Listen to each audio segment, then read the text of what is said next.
솔직히 이정후가 제 핵심 구질인 싱커를 받아쳐 3루타로 연결했을 때 그 순간 자체만으로도 충분히 놀라웠습니다. 그런데 진짜 제가 놀란 이유는 그 이면에 더 분명한 무언가가 있었기 때문입니다. 샌프란시스코는 이정후의 쐐기 적시타를 앞세워 밀워키를 상대로 5대2로 승리하며 시즌 15번째 승리를 챙겼습니다. 길었던 10경기의 원정 일정을 마친 뒤 홈으로 돌아온 이정후는 이날 경기에서 3루타를 터뜨리며 팀 승리에 쐐기를 박았는데요. 그의 결정적인 한 방에 현지 팬들의 반응은 물론 이정후에게 3루타를 허용한 밀워키의 좌완 불펜 투수 제러드 코닉조차 이정후에 대해 의미심장한 말을 남기며 현지에서도 많은 공감을 불러일으키고 있습니다. 자세한 내용을 좋아요 버튼과 함께 살펴보겠습니다.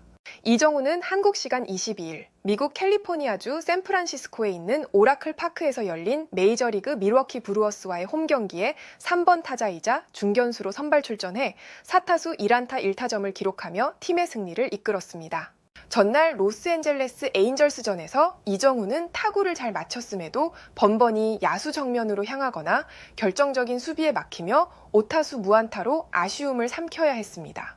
그러한 여파였을까요? 이날 초반에도 이정후는 좀처럼 타격감을 끌어올리지 못한 채 다소 힘든 흐름을 이어갔습니다. 1회 말 투아웃 상황에서 첫 타석에 나선 이정후는 밀워키 선발 프리스터의 초구 스트라이크를 침착하게 지켜봤습니다. 2구째에서는 파울로 몰린 뒤 3구째에는 커터를 골라내며 볼 카운트는 원볼 투 스트라이크. 이어진 4구에서 즉각적으로 반응하며 타격에 나섰지만 결과는 2루수 땅볼 아웃이었습니다. 비록 이정후는 아웃으로 물러났지만 현지 중계진은 빠른 판단력과 스트라이크 존을 읽어내는 감각, 그리고 정확한 스윙 메커니즘에 주목하며 그의 타격 기술을 높이 평가했습니다. 이정후는 팀이 1대2로 끌려가던 3회 말 1사에서 다시 타석에 섰지만 출루에는 실패했는데요. 초구볼을 가볍게 흘려보낸 뒤 2구째 들어온 싱커의 방망이를 가져갔고 타구는 힘없이 굴러 유격수 오티즈의 글러브로 향하고 말았습니다. 이어진 5회 말 경기 흐름이 2대2로 팽팽하게 맞선 가운데 1사 1루 상황에서 이정후는 다시 한번 타석에 들어섰습니다. 밀워키의 두 번째 투수 닉 미어스의 초구 스트라이크를 지켜본 이정후는 2구에는 파울로 컨택한 뒤 볼 2개를 골라내며 볼 카운트를 투볼 투 스트라이크까지 끌고 갔습니다.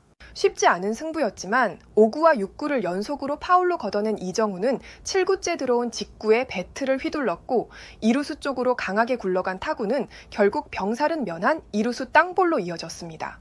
이때 이정후의 타구 속도는 96.6마일, 한국 기준 155km에 달했지만 2루수 투랑이 놀라울 만큼 침착하게 타구를 처리했습니다. 비록 안타는 나오지 않았지만 현지 중계진은 이정후가 상대 투수를 끈질기게 괴롭히는 컨택 능력에 깊은 인상을 받았는데요. 실제로 스트라이크 존을 끝까지 끌고 간 집중력, 그리고 배트 끝에 공을 끝내 걸어내는 기술을 높이 평가하며 다음 타석에서는 안타가 나올 가능성이 더욱 커졌다고 분석했습니다. 이러한 분석은 결국 현실이 됐습니다. 이정후가 아쉬움을 완벽히 지워낸 건 네 번째 타석이었습니다. 3대2로 팀이 앞서 있던 7회 말 투아웃 1루 상황에서 타석에 들어선 이정후는 밀워키의 좌완 투수 제러드 케이닉과 마주했습니다. 초구볼을 침착하게 지켜본 이정후는 2구째 들어온 싱커를 놓치지 않았습니다. 빠르게 떨어지는 공을 정확하게 끌어당긴 타구는 우중간을 시원하게 가르며 외야 깊숙이 뻗어나갔고 장타를 직감한 관중들의 함성이 오라클 파크를 뒤흔들었습니다. 1루에 위치했던 아다메스가 여유있게 홈을 밟는 사이 이정후는 거침없이 3루까지 내달렸고 결국 시즌 두 번째 3루타를 기록하며 팀의 쐐기를 박는 결정적인 타점을 올렸습니다. 미국의 현지 중계진은 이 장면을 두고 이렇게 표현하기 시작했는데요.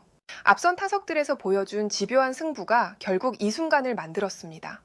이정후의 컨택 능력은 상대 배터리 입장에선 악몽 같은 존재죠. 그리고 지금 이 3루타는 단순한 안타가 아닙니다. 팀의 승리를 결정짓는 말 그대로 마침표였습니다. 결국 이날 경기의 승리는 이정후의 배트에서 비롯됐고 샌프란시스코가 홈팬들 앞에서 짜릿한 승리를 완성할 수 있었던 것은 바로 그 마지막 한 방 덕분이었습니다. 이러한 상황에서 이정후에게 3루타를 허용한 밀워키의 제러드 케이닉은 자신의 생각을 전했는데요.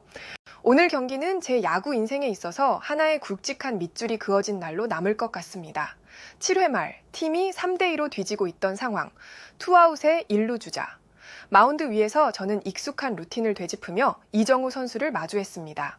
이미 앞선 세 타석에서 이정후는 안타가 없었기에 흐름은 저에게 넘어와 있다고 느꼈습니다. 타자가 잠시 주춤할 때 투수는 그 틈을 놓치지 않고 밀어붙여야 한다는 원칙처럼요. 저는 제가 가장 자신 있는 구종인 낮게 떨어지는 싱커를 준비했습니다. 수많은 타자들을 범타로 돌려세웠던 말 그대로 제 무기였습니다. 그 공으로 땅볼을 유도해 이닝을 끝낼 수 있으리라 판단했습니다. 비록 초구는 볼이었지만 감각은 나쁘지 않았습니다. 그리고 이어진 두 번째 공에서 저의 선택은 무릎 근처로 떨어지는 싱커였습니다. 각도와 회전 속도 모두 기대한 대로였습니다. 하지만 이정후 선수의 반응은 전혀 예상 밖이었습니다. 그는 망설이지 않았습니다. 방망이를 힘있게 돌려 끌어당긴 타구는 굉음과 함께 우중간으로 날아갔습니다. 제가 던진 공이 맞았다는 걸 직감적으로 알 수 있을 정도로 타구는 날카롭고 깊었습니다. 주자는 홈으로 돌아왔고 이정후 선수는 지체 없이 3루를 향해 달렸습니다. 결과적으로 이정후의 타구는 3루타로 기록됐고 경기의 균형을 완전히 깨뜨린 결정타가 되었습니다. 제가 평소 던지던 싱커는 공이 끝에서 갑자기 꺾이며 타자들의 중심을 흔들곤 했습니다. 그러나 오늘만큼은 달랐습니다. 이정후 선수는 타이밍을 놓치지 않았고 공이 흐름을 끝까지 쫓아간 끝에 정확하게 밀어붙였습니다. 그 과정에는 흔들림이 없었습니다. 저로서는 매우 충격적이었고 동시에 깊은 인상을 남긴 장면이었습니다. 경기 후 중계진도 이 장면을 길게 언급했다고 들었습니다. 오라클파크의 외야 우중간은 특히 왼손 타자들에게는 험난한 벽입니다. 홈런을 날리는 것도 어렵고 장타를 만들어내기 위해선 강한 타구뿐 아니라 코스까지 정확히 뚫어야 합니다. 그런데 오늘 이정후 선수는 그런 공간을 가볍게 가르며 3루까지 달렸습니다. 그것도 제가 가장 자신 있는 공을 정타로 받아쳐서 말입니다. 기자들은 그를 두고 단순한 컨택 능력을 넘는 타자, 경기를 바꾸는 존재라고 표현했습니다. 저는 그 평가에 전적으로 동의합니다. 이정후 선수는 타석에서 집요했고 어떤 상황에서도 방심을 허락하지 않았습니다. 앞선 타석들에서 결과가 없었음에도 집중력을 잃지 않았고 그 모든 과정이 결국 7회 말 한순간으로 연결된 것입니다. 그는 현재 3할이 넘는 타율로 꾸준한 타격을 이어가고 있고 무엇보다 팀 동료들이 공개적으로 그를 지지하고 존경한다는 사실이 매우 인상 깊었습니다. 단순히 실력 있는 신인이 아니라 구단 내부에서 신뢰받는 핵심 전력으로 성장해 있는 모습이었습니다. 오늘 저는 그에게 결정적인 3루타를 허용했고 결과적으로 저희 팀은 점수를 내주었습니다. 하지만 그 순간을 통해 저는 한 타자의 무게를 실감할 수 있었습니다. 그리고 그것이 곧 다음을 위한 준비의 시작이기도 합니다. 이정후 선수에 대한 데이터를 앞으로 더욱 면밀히 살펴볼 것이며 그의 타이밍, 스윙 패턴과 코스 선호까지 세세히 분석하겠습니다. 다음 맞대결에서는 오늘과는 다른 결과를 만들어낼 수 있도록 철저히 대비할 것입니다. 이정후를 상대로 던지는 공에는 이제 더 이상 조금의 방심도 존재하지 않을 것입니다. 해외에서는 이 같은 반응을 보여주었고 좋아요와 무료 구독 그리고 알림 설정해 주시면 영상 제작에 큰 힘이 됩니다. 여러분들의 생각을 자유롭게 댓글로 남겨주시고 오늘도 시청해 주셔서 진심으로 감사드립니다. 오늘도 편안함에 이르시길 기원하겠습니다. 이상 월드TV였습니다.